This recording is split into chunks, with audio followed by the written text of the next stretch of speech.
Ser podcast. El microcosmos que se forma en el aula de un colegio tiene mucho que ver con las dinámicas con las que nos relacionamos de adultos en la sociedad. La película alemana Sala de Profesores propone mirar al racismo, las noticias falsas y el acoso en un thriller ambientado en una escuela. Además, tenemos espías con giros muy locos, a Matt Mikkelsen obsesionado con cultivar patatas, una peli de terror con arañas y muchas series para ver. ¡Acción!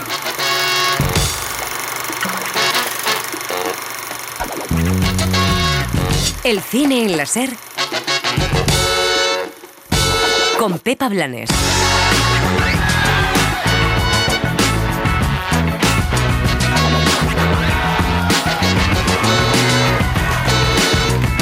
El aula de un colegio le sirve al director de Sala de Profesores para mostrar cómo prende el odio, el racismo y el clasismo que vivimos en la sociedad actual, en una de las películas nominadas a los Oscar. Entonces, ¿por qué mi madre ya no viene a trabajar? Oficialmente está de vacaciones. ¿Tienen alguna prueba? ¿De qué? De su acusación. Justo otra película, La Tierra Prometida, protagonizada por Matt Mikkelsen, nos lleva a la formación de un país donde de nuevo el clasismo y el racismo marcan la base de todo. Toda tierra sin cultivar en Dinamarca pertenece al rey. ¿Estás sordo?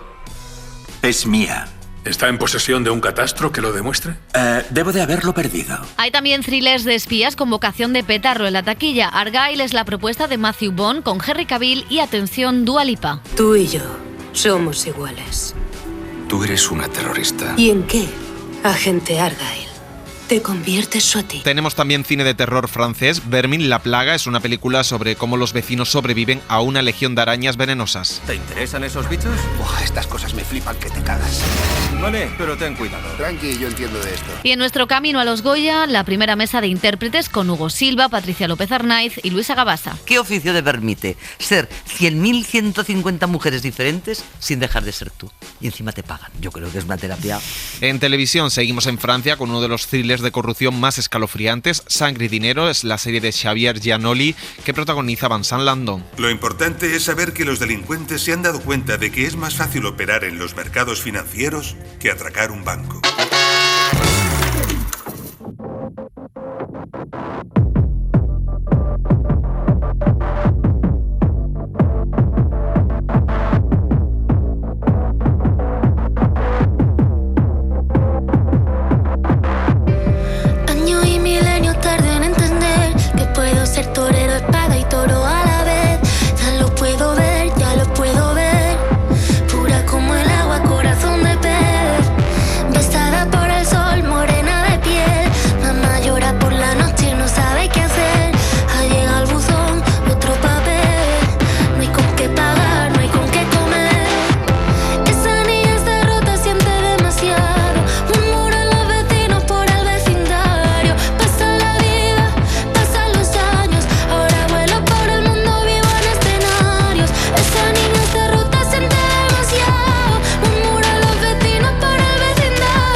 ¿Qué tal? Bienvenidas, bienvenidos a El Cine en la Ser. Arrancamos la semana con datos algo preocupantes sobre la precariedad en el sector. José Manuel Romero, ¿qué tal? ¿Qué tal, Pepa? ISGE ha publicado un estudio sobre la situación laboral de los intérpretes y los datos muestran la precariedad del sector. Detrás de las alfombras rojas hay actores y actrices que no llegan a fin de mes. El 77% de los artistas españoles ingresa al año menos de 12.000 euros. El paro en la profesión alcanza el 14%. Hay brecha de género, las mujeres trabajan menos y cobran menos y casi la mitad tiene que compaginarlo con otros trabajos para poder vivir. Una situación que genera vulnerabilidad en los artistas y hace que muchos estén bajo el umbral de la pobreza. Reivindicación potente de cara a los Goya, a los que les queda nada menos que una semana. El sábado veremos a los Javis ejercer de maestros de ceremonias junto con Ana Belén en una gala que, dice la Academia, va a visibilizar la condena a las agresiones sexuales tras el caso de 3 mujeres que han denunciado al cineasta Carlos Bermúdez. Pero ya no solo con la solidaridad que creo que debe tener toda la profesión para... Es que yo creo que esto nos debe dar pie a una conversación mucho más importante, ¿Por qué se tarda en denunciar?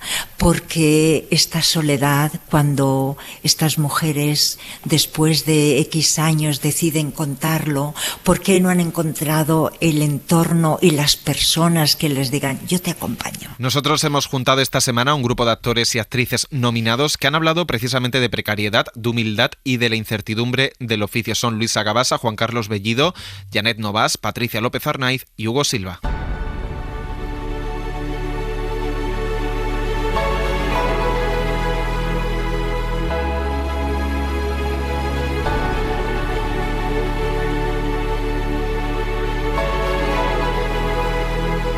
Conversaciones de Goya. Siempre les digo, sobre todo a la gente que empieza, que este es un oficio, es la soledad del corredor de fondo, es un trabajo de resistencia y de humildad, de absolutísima humildad.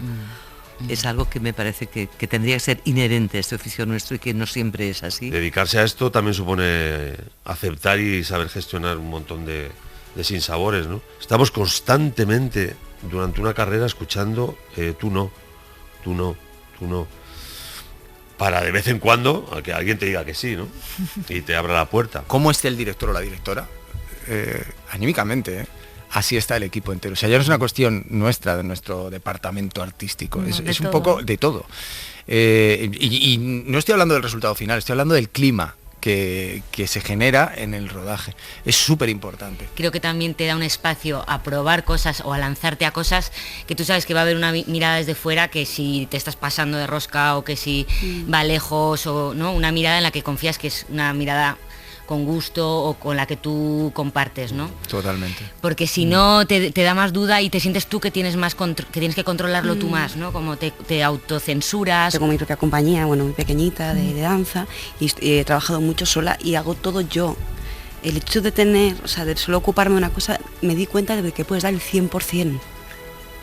Y el resultado es que estoy aquí sentada probablemente, ¿no?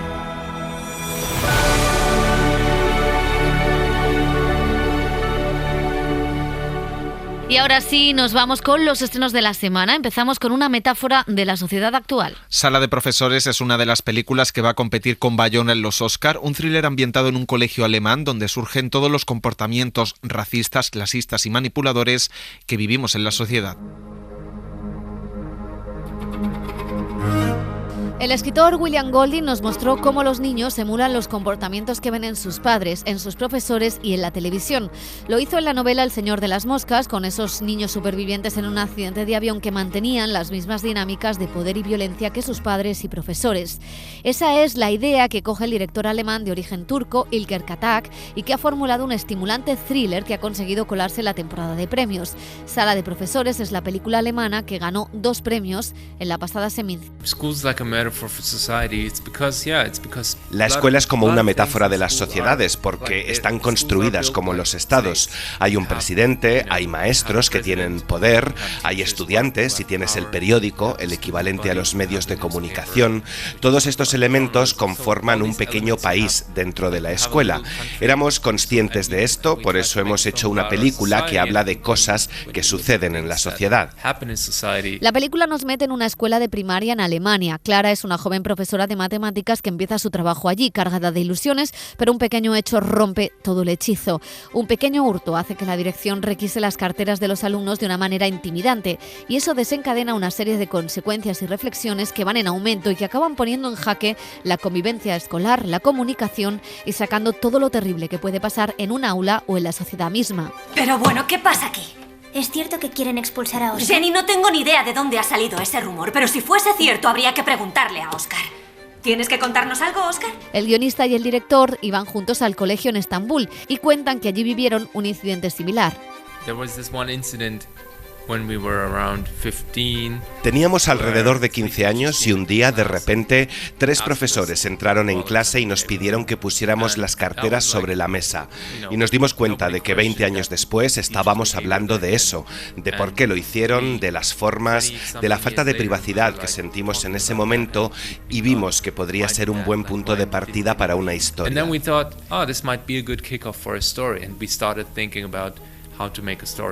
Las sospechas recaen en los alumnos, pero sobre todo en los racializados, una muestra de cómo opera el racismo en la sociedad. Después la profesora hallará una pista, pero de manera poco ortodoxa, lo que acaba generando más actitudes inquisitoriales, más prejuicios y más conflictos, y donde los límites de lo privado acaban rotos. Parece que no. Así que empecemos a corregir los deberes. No vamos a colaborar hasta que nos diga qué ha pasado y qué va a pasar. Si hay algún tema que te preocupe, puedes hablarlo en el consejo escolar, pero ahora estamos en clase. Tenemos derecho a saber lo que está pasando. Sala de Profesores es una disección sobre cómo emerge el racismo y el clasismo en la sociedad. No hace falta solo que una presidenta autonómica llame sarnosos a los migrantes. Es todo un poco más profundo. El espectador entra en esa escuela y vive la tensión y la impotencia de esta joven profesora que solo quería hacer las cosas bien y a quien las contradicciones acorralan y merman su idealismo. Para lograr que el espectador viva lo que la profesora, se decidió por usar un formato cuadrado para aislar aún más al personaje que interpreta la actriz de la cinta blanca, Leonie Vaneks, y a través de quien seguimos esta historia. Tenemos a alguien en el instituto que roba todo tipo de cosas sin ton ni son. En nuestro colegio seguimos la política de tolerancia cero y eso supone investigar cada caso. Voy a pasar el boli por encima de esta lista de alumnos y lo único que tienes que hacer es asentir si sospechas de alguien, ¿vale? En esa escuela enseguida se propagan los rumores, como en cualquier oficina, como en cualquier espacio, como en las redes sociales. Las fake news se emergen por doquier. Por eso, en la película, la idea de un periódico escolar que copia la mala praxis de la prensa llamada seria hasta ahora muestra cómo el mundo ha dejado de acercarse a la verdad y a los hechos. There's this tendency in journalism which Existe esta tendencia en el periodismo que yo cuestiono mucho, lo de tener un gran titular, el click. Sé que hay mucha presión a los periodistas para generar estas noticias y no es nada bueno. Es buscar el escándalo y convertir eso en noticia. Es muy venenoso y reduce la complejidad de todo. A veces quiero desaparecer del mundo porque ya nadie escucha. La película logró 5 galardones en los premios del cine alemán, imponiéndose al fenómeno de la temporada pasada en Netflix y novedad en el frente. Ahora lucha por el Oscar compitiendo con otra historia en alemán, La zona de interés, y con la superpoderosa potencia de Netflix en La sociedad de la nieve.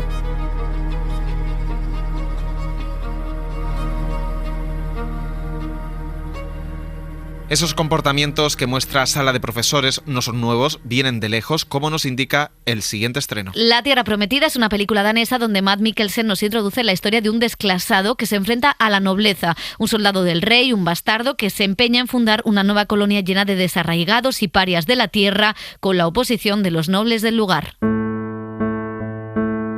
Con un pie en el cine de autor europeo y otro en Hollywood, Mads Mikkelsen se ha convertido en una estrella internacional que gana premios en los festivales más prestigiosos y a la vez protagoniza algunas de las sagas más taquilleras.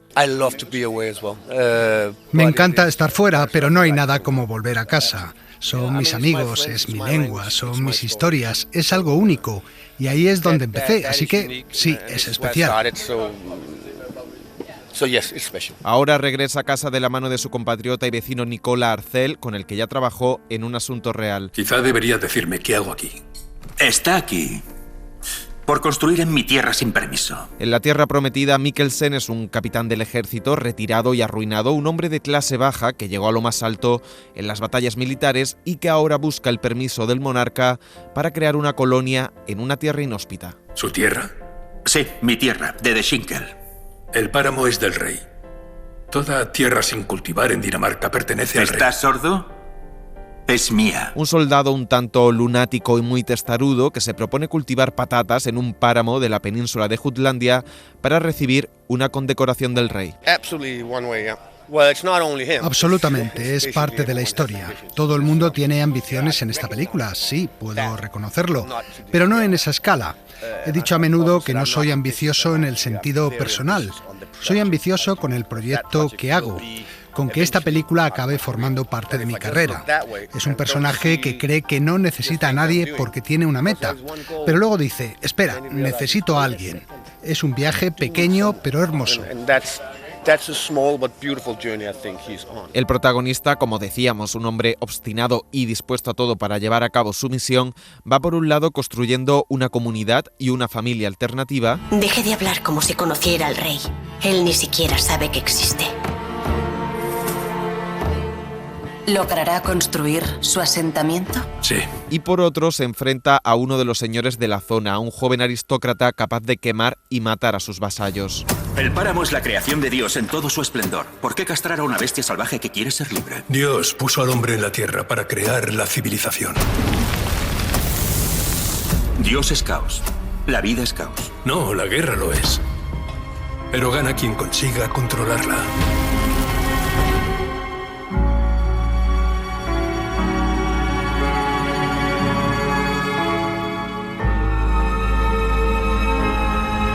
Ambientada a mediados del siglo XVIII, esta producción danesa es a la vez un violento western, un drama cortesano y un vibrante thriller sobre la venganza y la ambición, una historia de época que también dialoga con el presente. Y ahora el bastardo quiere ser el gran hombre del páramo. ¿Qué quiere si lo consigue? ¿Una finca? ¿La amistad del rey? ¿Un título nobiliario? En The Bastard, título en inglés, El Bastardo, está presente la pertenencia de la tierra y la colonización, el clasismo y la religión, la sumisión y la rebelión, pero también el destierro de algunas comunidades y el racismo, encarnado en una joven niña racializada que acaba conviviendo con el protagonista.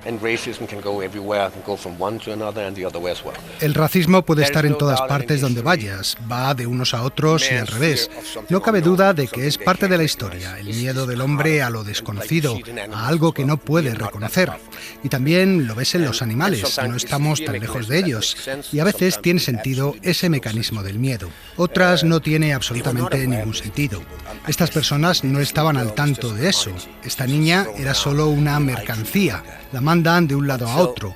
Incluso yo la trato así hasta que me doy cuenta de que es una persona. Pero lleva un tiempo, claro. Crucemos los dedos para que desempeñe un papel cada vez más pequeño en la historia, pero es indudable que está en todos los continentes. Rodada en espacios reales y naturales, nada de pantallas verdes, Mikkelsen completa un auténtico tour de force en lo psicológico y lo físico ante la inmensidad de esos paisajes. El actor tiene momentos de intimidad y delicadeza en el mimo y cuidado de la tierra, en el cultivo de esos tubérculos, en un páramo donde nadie cree que pueda crecer algo y ser rentable. Pero también hay una reflexión sobre la violencia. Es violencia contra las personas. No creo que vaya en contra de las mujeres. Se repite una y otra vez, es violencia. Obviamente, cuando eso sucede, tiende a ir en contra de las mujeres porque físicamente muchas veces no pueden devolver el golpe. Pero incluso la campesina podría haberme dado una paliza. No lo hace porque sabe que tiene un rango menor. Y el personaje de Anne Bárbara es bastante violento en esta película. No podemos sacar a relucir nuestra moral en estas situaciones. Pero sí, la violencia está aquí y nosotros también. Intentamos domarla. Cuanto más nos civilizamos, más la domamos. Pero siempre está bajo la superficie. El pasado mes de diciembre el actor ganó por este papel su tercer premio del cine europeo, una estatuilla que suma un extenso palmarés y currículum con nominaciones a los BAFTA, a los César del cine francés y también en televisión por su inolvidable Aníbal. Personajes distintos que, dice Mads Mikkelsen, tienen algo en común, no buscan agradar al público.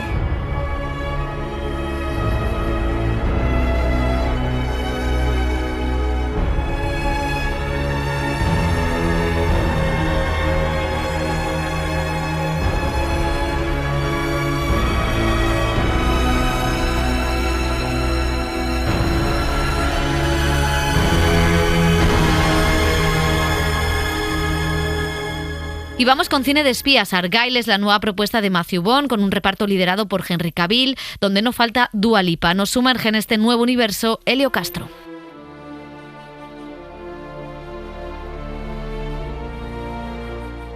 Antes de dar el salto a la dirección, Matthew Vaughn fue productor de títulos como Lock and Stock y Snack, Cerdos y Diamantes, las primeras películas de Guy Ritchie. De ahí viene su gusto por el cine de acción, siempre teñido con gotas de humor salvaje.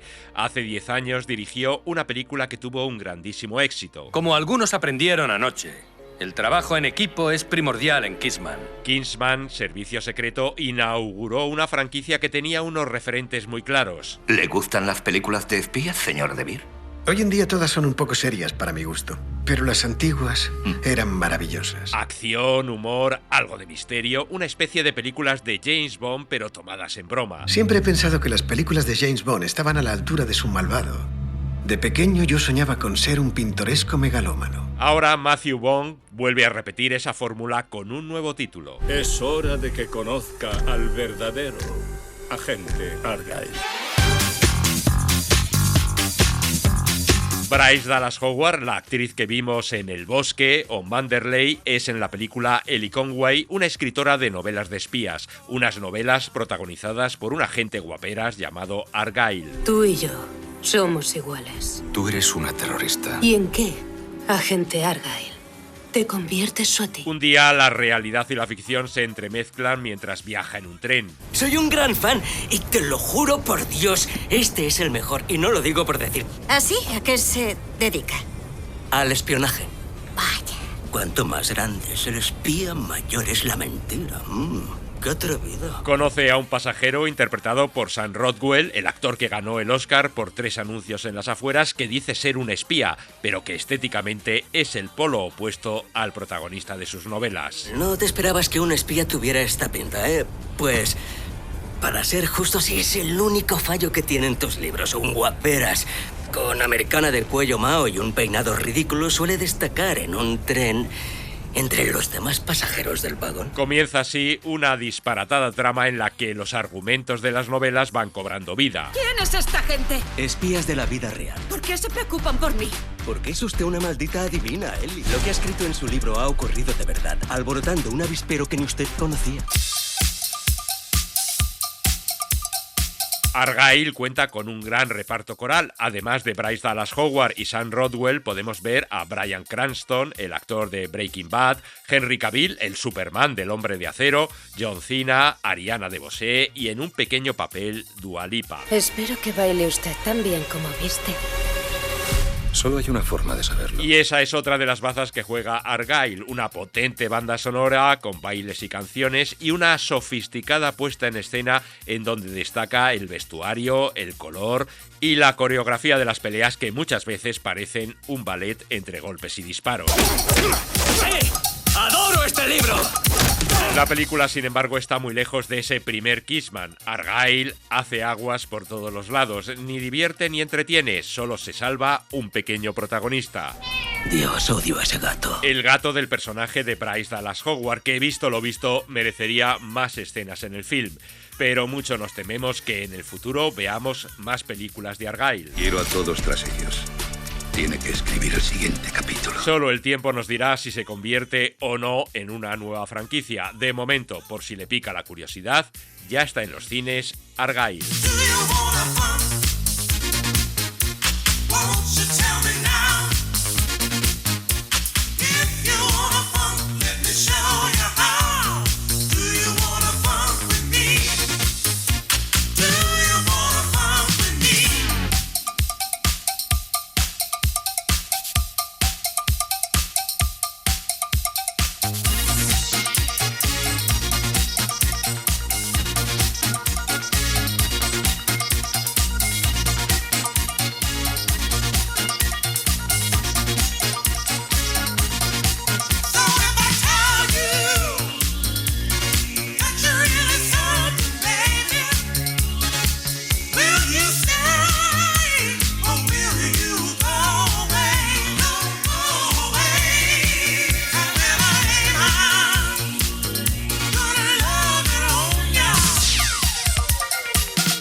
También llega a cines esta semana una película de terror, es Vermin la plaga, una película no apta para quienes tengan pavor a las arañas, pues cuenta qué ocurre en un bloque de pisos franceses ante una plaga de arañas venenosas. Un reportaje de Juan Galarza.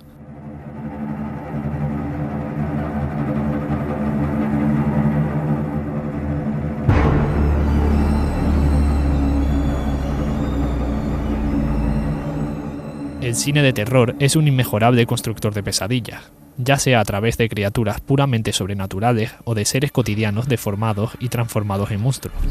Dios, ¿qué tienes aquí, colega? ¿Te interesan esos bichos? Vermin, ópera prima del francés Sébastien Vanissek, toma esa segunda vía y lo apuesta todo por un clásico dentro de las fobias. las arañas. Creo que las arañas son las criaturas reales que más sufren por su apariencia. Son cosas pequeñas y frágiles que en Europa, por ejemplo, no hacen daño a nadie. Ninguna araña es peligrosa. Sin embargo, son criaturas que sufren mucho por su apariencia. Son asesinadas y cazadas tan pronto como son vistas. Así que fue realmente la forma más interesante de establecer un paralelismo con los personajes de los que hablo y en este caso con los habitantes de los suburbios. La acción tiene lugar en un escenario particular y clave dentro de la película. Vienes conmigo a casa. En marcha. Un barrio de la banlieue parisina en el que los jóvenes protagonistas, chicos y chicas determinados por su entorno, están obligados a confinarse por una terrorífica plaga. Yo crecí en los suburbios, así que para mí era muy importante mostrar una imagen más bien positiva, porque es la imagen que conozco. Hay muchas películas francesas que muestran una imagen negativa de los suburbios, y no me parece mal. También existe ese lado negativo, pero con demasiada frecuencia son dramas o hablan sobre tráfico de drogas. Y es importante para mí mostrar lugares donde las personas se conocen, donde las personas han vivido juntas durante mucho tiempo y conviven entre vecinos. Se forma algo bastante fraternal y amistoso entre ellos. Si hay algún problema, somos más de unirnos que de dividirnos. Mi intención era presentar un problema procedente de fuera, que es llevado al interior y encierra a los personajes, pero que dentro todos tratasen de sobrevivir de la mejor manera. Caleb intenta salvarlos a todos. No quiere irse él solo porque siempre ha crecido con estas personas y para él son sumamente importantes. La tesis de Vermin se manifiesta en esa máxima del cine de terror, que establece que ese sujeto extranjero, ese otro que nos aterroriza, ejerce como un reflejo de uno mismo, de nuestros miedos y de nuestra condición. Tuve cuidado de no hacer una película maniquea, que no fuese ni blanca ni negra para no descuidar los tonos grises. La policía hace algo que no es bueno para nuestros protagonistas, pero si escuchas a esos policías te das cuenta de que ellos también están intentando hacerlo lo mejor posible. Tienen órdenes, tienen que seguirlas. También son seres humanos porque cometen muchos errores. Caleb comete errores, la policía comete errores, todo el mundo comete errores y eso crea mucha tensión en la película. Yo diría que el mensaje social de la película gira principalmente en torno al diálogo. Los personajes no pueden comunicarse entre sí. Tenemos un hermano y una hermana que no se comunican, dos amigos que ya no se comunican, la policía que no puede comunicarse con los habitantes del edificio. Si empezamos a comunicarnos entre nosotros, nos damos cuenta de que podemos empezar a resolver los problemas. Y las arañas son más o menos lo mismo. Mientras haya malinterpretación, la amenaza no hará más que aumentar, pero tan pronto como haya comprensión y diálogo, disminuirá la violencia.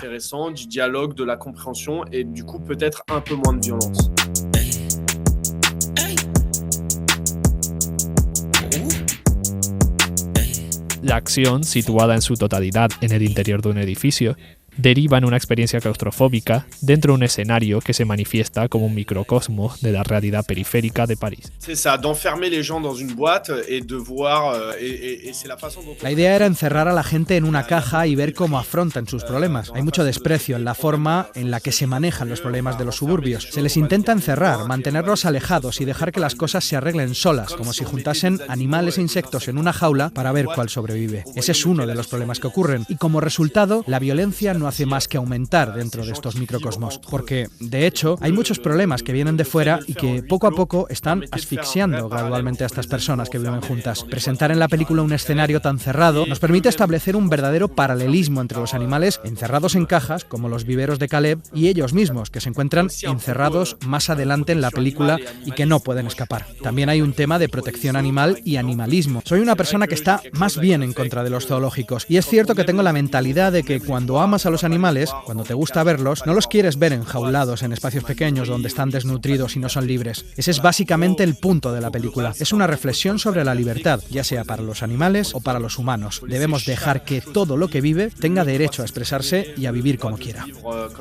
Podría entenderse Vermin, según cómo se mire, como un drama social con tintes de terror o como una película de terror con tintes de drama social. La obra, premiada en el Festival de Sitges y con espíritu de serie B, aporta una innovadora militancia al género, pero eso sí, deberán abstenerse los aracnofóbicos.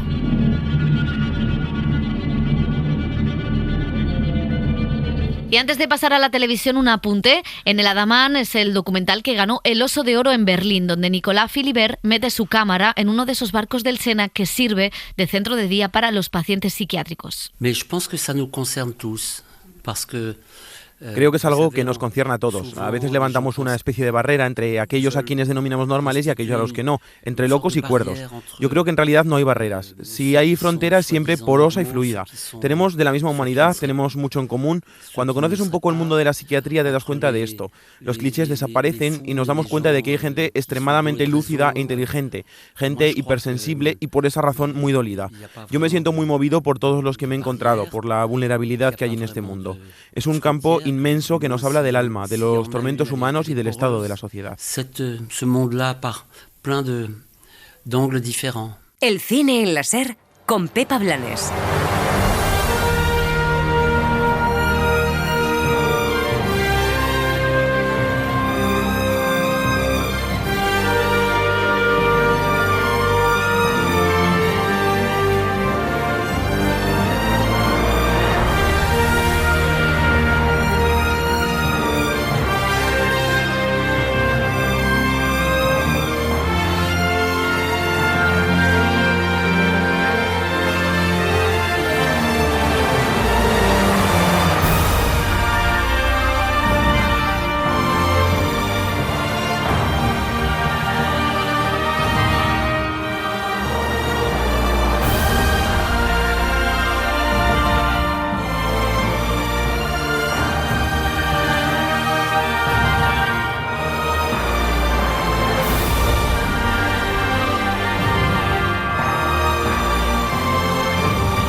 Dos décadas después de producir Hermanos de Sangre, Steven Spielberg y Tom Hanks terminan la trilogía de series bélicas que continuaron con The Pacific. Nos trasladan ahora a los bombardeos aéreos de la Segunda Guerra Mundial en Los Amos del Aire.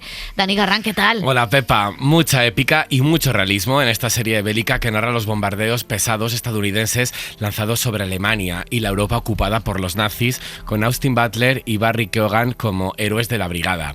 La serie está basada en el libro de Donald Miller, elaborado a partir de testimonios y de archivos de diferente procedencia. Se puede ver en Apple TV Plus después de que HBO, que produjo y estrenó las dos anteriores, abandonara el proyecto debido a su alto presupuesto. Los Amos del Aire ha costado 250 millones de euros. Muchos nunca habíamos viajado lejos de casa y mucho menos volado en avión. Llegamos de todos los rincones del país con un mismo objetivo: llevar la guerra a las puertas de Hitler. También basada en una novela, es el último estreno de Prime Video. Expatriadas es un ambicioso proyecto de la directora Lulu Wang que nos sumerge en un relato de duelo narrado en dos líneas temporales desde el punto de vista de la víctima y también de la responsable de la tragedia. 3 mujeres estadounidenses cuyas vidas se entrelazan en Hong Kong, con Nicole Kidman al frente del proyecto. ¿Nunca te imaginas viviendo una vida completamente diferente? Siendo alguien completamente diferente. Constantemente. Adoro a mi familia, pero cada vez pienso más en dejarles. Y después de más de 3 décadas trabajando en el cine, el francés Vincent Landon debuta ahora en una serie, Sangre y Dinero, cuya primera parte ha estrenado aquí Filmin. También su director se estrena en televisión, Xavier Giannoli, narrando la estafa sobre el impuesto de carbono en Francia, que tuvo lugar en 2008 y que sigue considerándose la mayor del siglo. La segunda parte de la serie, formada por otros 6 capítulos, llegará a la plataforma en marzo. Lo importante es saber que los delincuentes se han dado cuenta de que es más fácil operar en los mercados financieros que atracar un banco. Todo ese dinero robado al Estado se traduce en menos recursos para hospitales, justicia, educación, carreteras.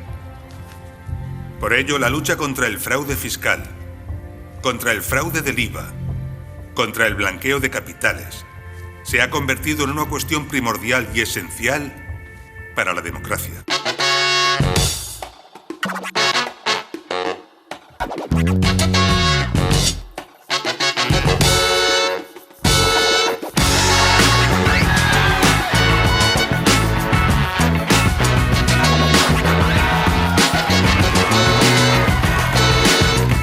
Terminamos el cine en la SER. En la realización ha estado Julia García, en la producción, redacción y redes sociales José Manuel Romero y Juan Galarza.